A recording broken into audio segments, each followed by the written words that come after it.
cristianismo cultura. É nada mais, nada menos do que a identificação do cristianismo com uma cultura ou uma expressão cultural determinada. E ele, obviamente, aqui estava a falar da Igreja Católica na América Latina. Confunde-se, não é? Eu já vos contei, alguns dos meus alunos aqui já sabem, meus antigos alunos, uma vez o Dr. Mário Soares, a primeira vez, segundo o que ele contou, lá na Semana das Religiões, ali na Universidade Nova de Lisboa, eu estava a assistir a uma palestra dele, e o Dr. Mário Soares, para quem não sabe, é um senador aqui desta nação, já foi Presidente da República, já foi Primeiro-Ministro, e não vou dizer mais à frente. Ele disse o seguinte: a primeira vez que foi aos Estados Unidos, chegou aos Estados Unidos e nos serviços de imigração, de fronteiras, disseram-lhe: olha, nós queremos preencher um questionário que é absolutamente obrigatório. E o Dr. Mário Soares disse: muito bem, estou disposto. E uma das perguntas era: qual é a sua filiação religiosa? Você é cidadão português? Qual é a sua filiação religiosa? E ele disse: eu não tenho filiação religiosa, eu sou agnóstico. E o americano, com os quadradinhos todos à frente, não aparece lá agnóstico. Desculpe lá, você não pode ser isso, tem que ser você é português, certo? Português, católico, certo? Não, sou agnóstico. Quer que eu lhe explique o conceito de agnosticismo? Não, eu não vou pôr aí que eu não sou católico. Então não ponha aí que eu sou católico. Mas não há outra opção. Você é português, é católico, siga. Cristo e a cultura. Ser português é ser católico. Estão a ver a confusão? E nós brincamos, isso faz parte do meu testemunho, que se eu tivesse nascido numa garagem era um automóvel. Não é? Porque nasci em Portugal, tem que ser católico. Certo? E eu digo isso no meu testemunho muitas vezes porque nasci num lar cristão e presumi até certa altura, não é, que o facto de ter nascido num lar cristão fazia de mim cretino, não é? E depois disseram que não e fiquei chocado. E aí é que eu tive que me voltar para Jesus. Ainda bem que me explicaram, estão a ver a importância, não é? da explicação. Ora bem, nesta mensagem do cristianismo cultura, as igrejas e os seus pregadores deste pseudo-cristianismo obrigam os seus convertidos a adotar determinados padrões culturais e institucionais. Não pode haver, digamos, um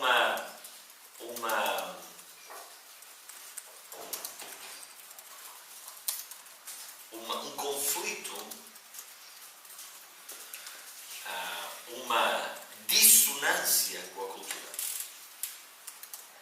Tem que haver ressonância com a cultura.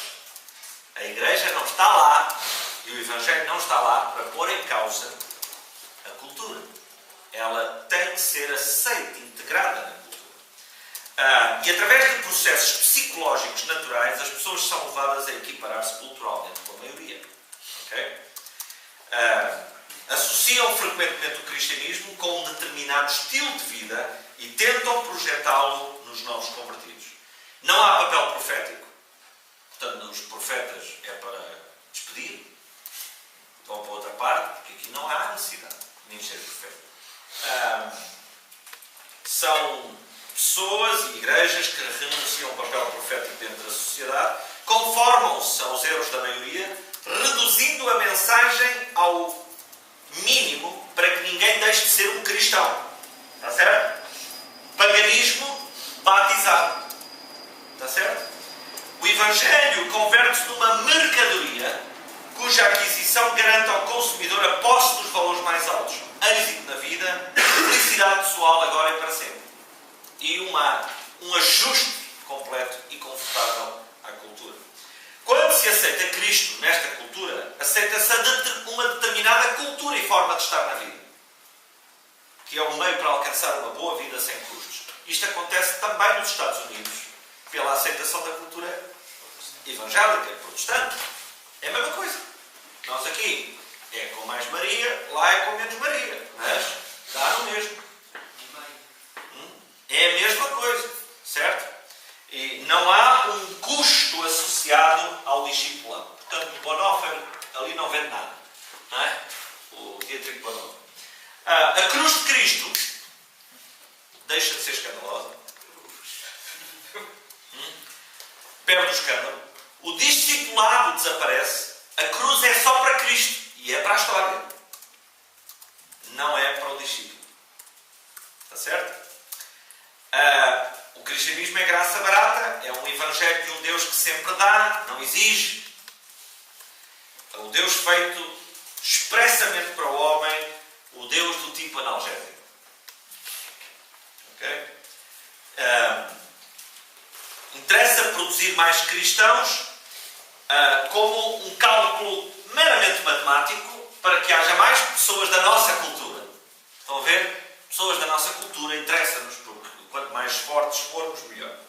Portanto, uma fórmula para obter êxito e aceitação, um cristianismo claramente antropocêntrico. Antropocêntrico.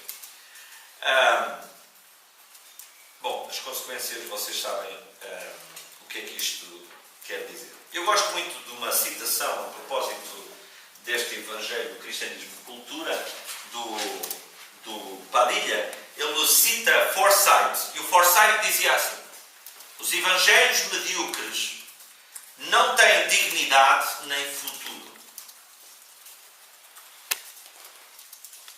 Como a famosa mula, vírgula, não podem orgulhar-se da sua origem, nem têm esperança de descendência.